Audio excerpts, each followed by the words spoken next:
Okay, so good afternoon again. Now, I will speak a little bit about a very interesting subject, which is the nature of the neurons, and not exactly their nature. This is something that maybe I'll speak about later today. Not the nature of the neurons, but the nature. I mean, the nature is not as in like what they consist of, what's the chemistry or physics, which I have no idea. Like, I mean, I'm curious about it. I know about it even less than you do, and you don't know, and you know nothing. So, what I mean to say is the nature, like, I mean, the observed behavior, like how they behave and how I relate with the neurons. I mean, it's also part of their nature. It's just not like, I mean, what kind of like molecules they're made of and like what's the physical law that govern them, but more like, I mean, how more of like the nature of like populations of animals or of humans, which is, I mean, they're kind of like they are creatures, and they have populations. So I mean, it's makes sense to speak about it in that way, and also that's the only way that I can describe them. I mean, I have no idea regarding their like physical properties, and also I will speak a little bit about the courses that, I mean, I made quite a bit of artistic display regarding the courses of the earth during the last 2 weeks or so, but this is nothing new to me at all, and I mean, it's a reoccurring theme like throughout, like for years now, and it's part of my, an essential part of my art actually. It's too it's taken too much. I mean, now I don't have any time, or even I don't have like minimal conditions to create art, and bothers me a lot. But I mean, I mean, during the last year or so, I mean, I was actually consumed by the issue of the courses. I mean, it took too much of my artistic efforts and energies. I mean, to my taste. But I mean, okay, it's part of. I mean, it's like being a prophet is not. It's not like 9 to 5.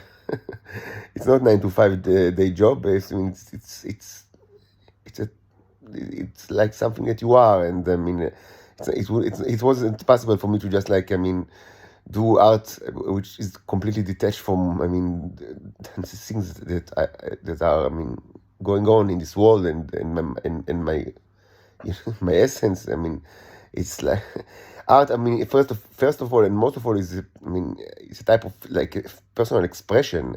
At least according to my philosophy, which I already said that I feel related to expressionism, and I mean, so of course, I mean, a lot of what's expressed during the last year in the art, mostly painting, is a little bit of sculptures.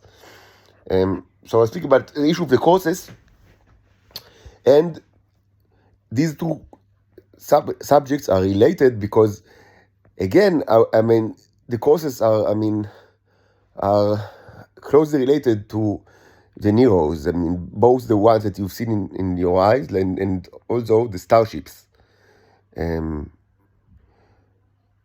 So I speak about their nature as well. Again, not the nature, but I mean, I don't know like what, I mean, what are made of, or like whatever propulsion they use, or whatever, I don't know, warp 5 or warp 6 or whatever, or they use the spice to fold space and time, or they use I don't know, ion drives, or they use the portable dark holes, or whatever. Man, I have no idea. So, but I speak regard, I mean, on their nature, again, on their nature, like how they behave, and how they relate to me. Now, what I will say, allow me to speak. I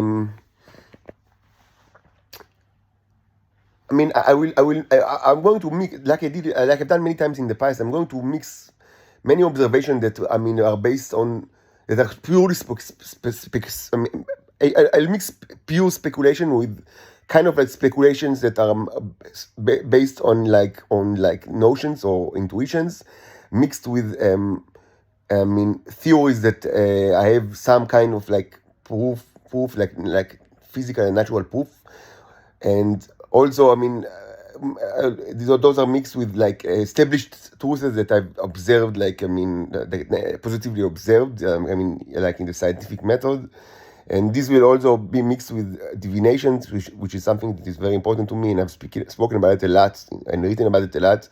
And I mean, it's the issue of divination was a very important theme of my written posts. I mean, that I stopped. I mean, I wrote like in what I call the blog, which are like personal notes that I took like more than 2 years ago, and during a time which between. I mean, after I left my heritage, and before, and also during the time I worked in Hermetic, and the year and a half between. So I took written notes, and the issue of divination is very, I mean, it's a recurring theme, and I also spoke a lot about it later in my podcast. And I don't know how many of you listened to the podcast or read like those notes. So, but if you did, then you already I mean, the issue of divinations is, and the way that I interpreted the issue as part of, I mean, my art and science, is not new to you. But if it is, then I mean, it's not, again, it's not the right place to speak. I can't elaborate right now, but I'll also say that they are also mixed into this pot that I will now serve my audience. And so of course it's not like everything is like written in the stone. Of course, much is yet to be discovered, but I'm sharing like my tentative understanding of those phenomenon, because they are, as I understand, important enough, so you will able to, I mean, so you will be able to get, I mean, to receive any kind of information, even if it's only tentative conclusions or just speculations. So still you can find it very, I mean, it could potentially be helpful to you. And when I say helpful, I mean helpful in choosing, I mean, the right path between good and bad, which is the most important thing in the world.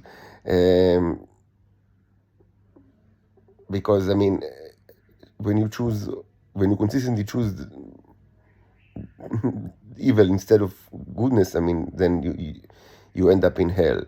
First in the hell that you create here on earth, and then not long after in literal hell, like the hell that is saved for the afterlife. So first, okay, so initially I had like the misconception regarding the Neros that is kind of similar to the misconception that you, the intelligence services of the world, are having about me. But I mean, it doesn't say that, I mean, your attitude is excusable, because I've had this misconception for only maybe a couple of weeks, and this was, I mean,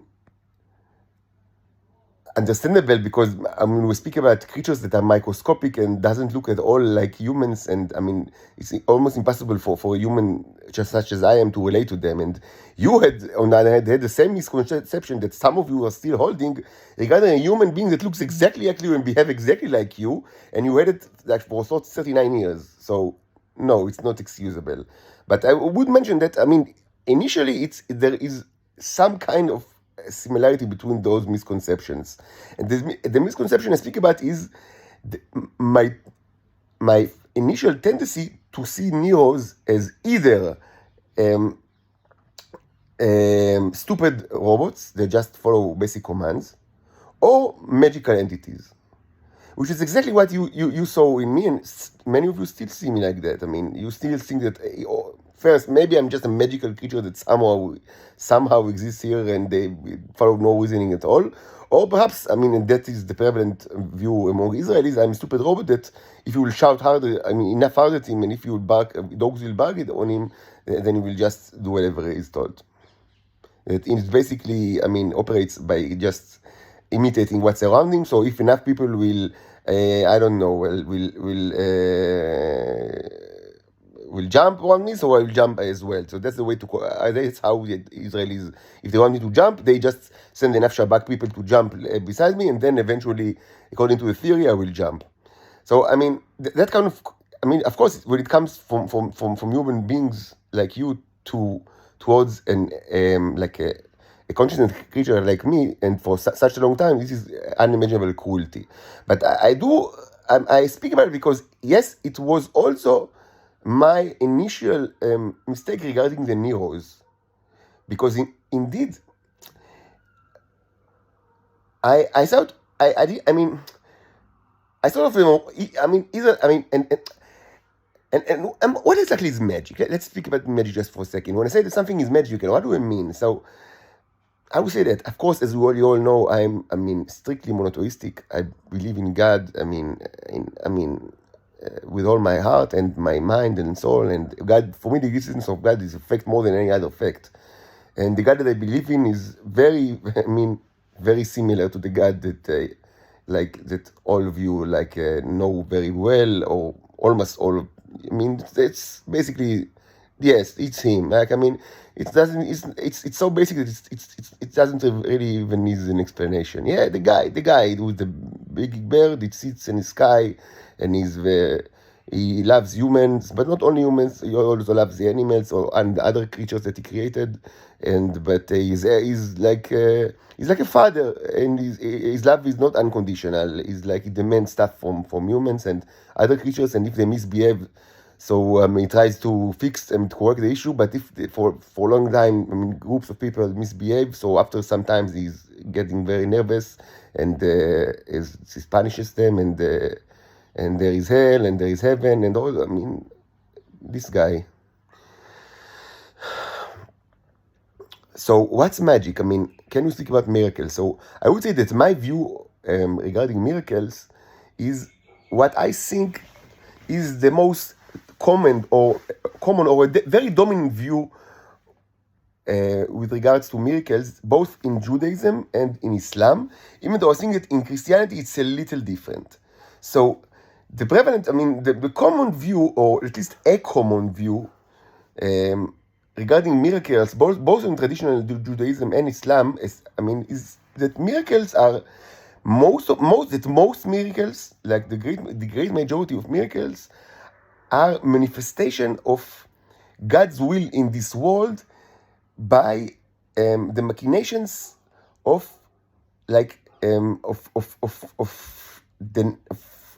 nature and of human beings, as people are used to perceive them.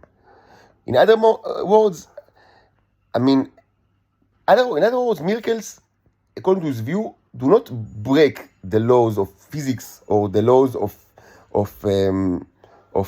human relations, the way that we know them from day to day. But the miracle is that God's will is manifested, is taking place in this world within the how the world and how people are usually behave. And within this context, God's will is manifested. So the will of God will materialize in the world by the notions. Within the limits and the constraints of the physical world that is discoverable and by humans, and also the nature of humans themselves. And only according to this view, there are actually miracles that break the normal laws of physics or human behavior, but they are very, very few. They are very, very few, and they are not necessarily those few miracles. They are not necessarily super miracles. They are not the way that the special group of miracles that do break the normal laws of human relations and of physics are not necessarily very important miracles, but they are just different kind of miracles. It's a very small group, but they're not they're not naturally. They're not. They shouldn't be viewed as more important than the other miracles which manifest themselves by the normal laws of physics. For example, according to the Jewish tradition, one such a special miracle that belongs to the selected small group of miracles that totally break the laws of nature is when Bilam's Shias. Shias is the English word for aton, like a donkey female of Bilam. So it's a miracle from the Torah that Shias spoke like in human language, in natural language. For she said words to her owner, like why did you beat me or something like that, or why did you beat me 3 times? Don't you see that there is an angel? That there is an angel. So arguably she could. A donkey, a Shias could have seen an angel. As part of like nature's laws. But she couldn't speak in human tongues as part of nature's law. So it's kind of a miracle that is in this selected. But it's not. No one will say that it is. It's not an especially important miracle. The whole affair is not. Does not have really a big significance. It has some. It's got some kind of like educational importance, which is similar to later words of the prophets, for example. But inside the context of the Torah and the Bible, and even the whole Bible, it's not specifically like a very important affair, and so it's not. So the miracle didn't have like an everlasting. It was pretty much like a minor incident. So why did God choose for such a minor incident to break the laws of nature? I don't know. That's the will of God, and only God who can tell. So explanation of miracles. So again, God's will is manifested in this world, and the righteous, will get what they deserve. Eventually, and the wicked will be punished. But most of it, almost all of it is done by the machinations of nature itself and of humans, the behavior of humans themselves. So the Neos are not magical. And they're also not stupid robots. And something very important, they are very small, but they are not idiots. And they are part of population, like a society or a culture, and they have, they do stuff. They are smart. I don't know if their intelligence or wisdom is something that you can even compare to humans. Perhaps they are. In some ways they are far more intelligent and wise than humans, and in other ways they are less. Perhaps it's not really comparable, but they are certainly not stupid robots that just follow orders. That's not the case. And it's something that should be understood. And as soon as I understood it a couple of weeks ago, I made several videos on the subject because I think it's very important that, as I said, what we go through now, both you and me, with regard to the Neos, is a kind of like a first contact. The same way that you had first contact with the Venusians, and then you had first contact with me, both of which were terrible, like the worst possibly imagined. You got like in the test of how cultures behave during first contact, in the scale of 0 to 100, like you received the mark of grade 0. So now there is a third kind of first contact that is now between you. All of us. You, me, and the Titans. The Venusians. All together in one side, and then on the other side are the Neos, and it's first contact between civilization that should be seen that way. And of course, there are many things that you cannot and I cannot explain about them, but that doesn't mean that it's not magical, and it's just that we don't know. Perhaps the most amazing, they have many amazing characteristics that you already know yourself, but perhaps the most amazing characteristic is the fact that they can communicate. They can communicate, and I understood it very early. I actually understood it even before I saw them under the microscope. I speculated about it in some.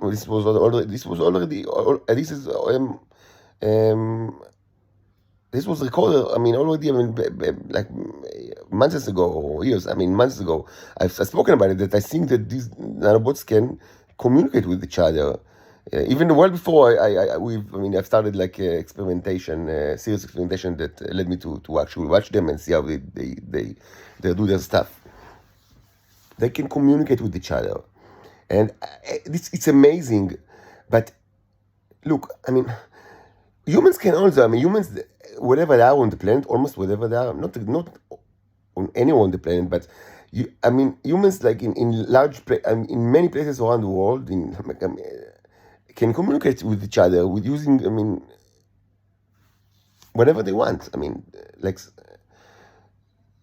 almost, on every almost all humans, wherever they are, can communicate with each other. It's true that it's not true, but it's not that we have cellular coverage around the world. Most of the world, actually, we don't have cellular coverage, but most of the world is not inhabited by humans. Wherever there are humans on the face of the earth.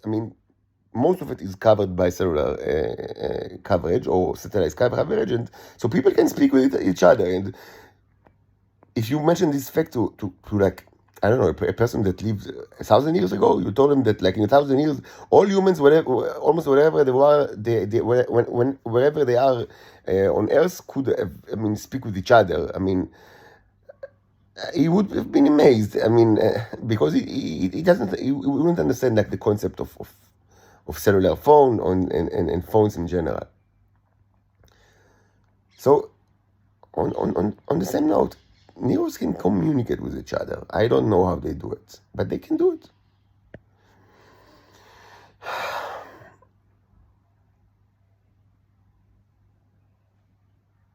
So the causes, when I speak about causes, chaos, like bad things that are going to happen to Earth, I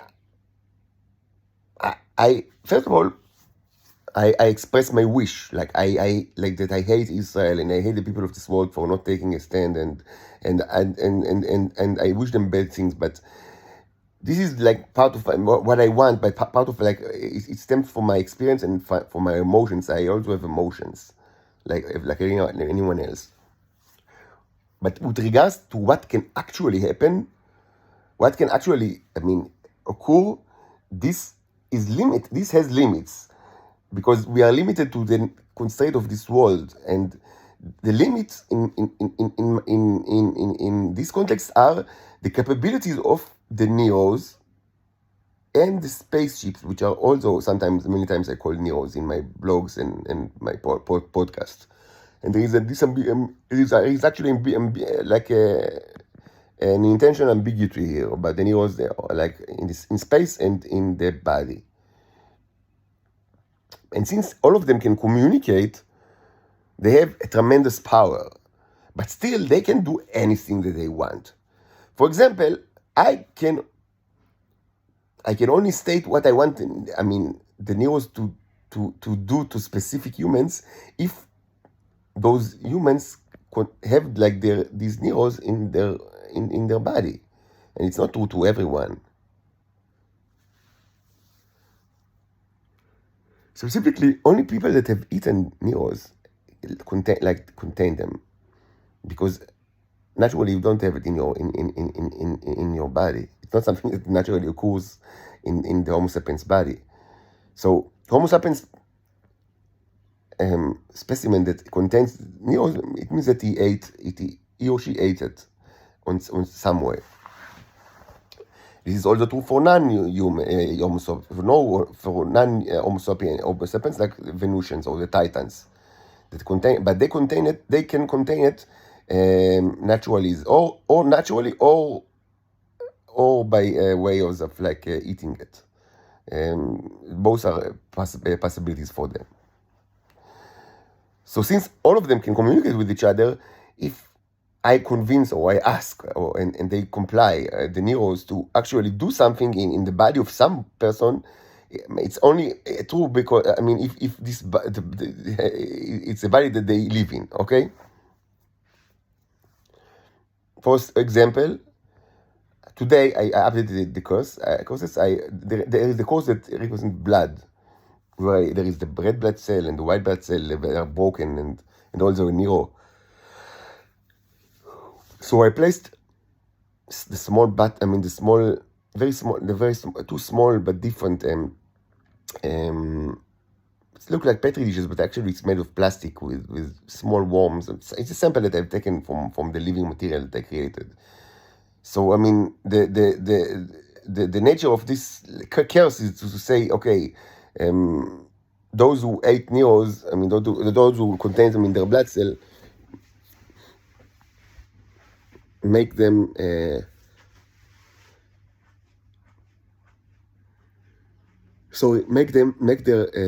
make worms like grow inside their body, which is something that the neos can do. They can create worms like you've seen inside bodies, and this is it's going to be really disgusting, but it's possible and it will happen to now. How do we differentiate here between humans like that ate neos and titans that they have it just like by nature?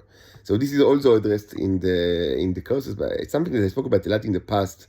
Like, how do you distinguish between populations and using the symbolic language and the idea of hybrids? I mean, maybe some of you remember it was a long discussed issue, and I don't want to repeat things, and I want to stay focused.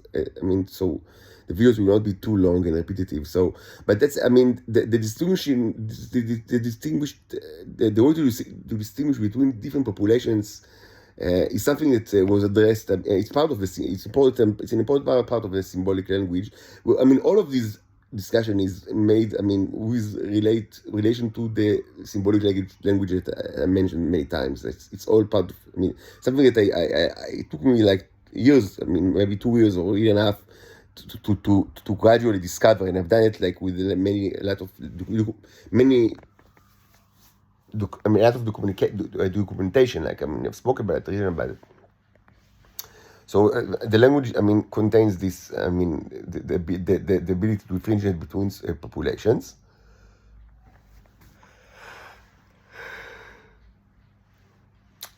Now, in parallel to that, we can speak about courses that are aimed not for the neurons that are potentially in the human body, but the starship that revolve around the Earth. So they have much more power in a way that they can, destroy lands completely, even though they have much less ability to differentiate between populations. What they can do is differentiate between areas, and this is also a theme that was, discussed in great lengths, during the last year in the blog and podcast, like the flags and the maps and the black and white and the color and the upside down and straight up and both of it together and the exclusions, and it was a major theme in both the blog and in my actual artwork, the theme of, and also how do you and later how do you like extrapolate to speak not only, to refer not only to the Earth itself, because so there is a way to, to address the issue in the symbolic language, not only with regards to the Earth, but with regard to the other planets of the solar system. So, and there is symbolic language for that. And I've also mentioned that, potentially the symbolic language can include differentiation between different stars, but I have no idea, how to write star maps, and what's the correct way. So I'm not even going to try, because it's not relevant for me. And I'll just mention that it's something that there is no, even today there is no a consensus on the matter of or standard way to present a location in maps of stars. The most famous example of star map is actually is funny. It's a funny example, but it's the one that I think was suggested by Carl Sagan back in the 1970s, and was carried by the Voyager flag, kind of like a message from humanity to whatever finds the Voyager starcraft. That was sent during the 1970s. I think two were sent. Two Voyagers were sent. And it's funny because, if humans today, let's say that humans today with the same knowledge that humans today have and exactly the same science, would have found this message. But in some miraculous way, nobody remember the Voyager. Let's assume for the sake of the thought experimentation, let's say that no one knows about Voyager and about the Voyager plaque, and no one remembers like what it means and what it signifies and why it's even there. But humans, as we know it today, with exactly the same knowledge and science, with a small caveat of them not remembering the Voyager incidents, let's say they now discover the Voyager plaque from the 1970s. They couldn't have interpreted it. Because, that's so funny. Because, the message that was supposed, that was suggested by, a very famous scientist, a celebrity scientist, that was supposed to be a message to intelligent creatures wherever they are. So supposedly it was written in a most universal language, symbolic language, extremely possible. Could not even correctly interpreted by the creatures themselves who sent it maybe just 30 or 40 years after that. Specifically because it carried, a very important part of the message was exactly what I speak about now, a star map that was supposed to represent the location of Earth, but the way that was chosen was using the location of the sun in comparison to a group of pulsars. But actually, this group means nothing because today we know much more pulsars that exist. So it's just a random selection of pulsars. So, it could only be interpreted using human scientists during the 1970s. So that's just, an example of how difficult it is to represent things in universal matter, and specifically things that are complicated, physically complicated, like star maps.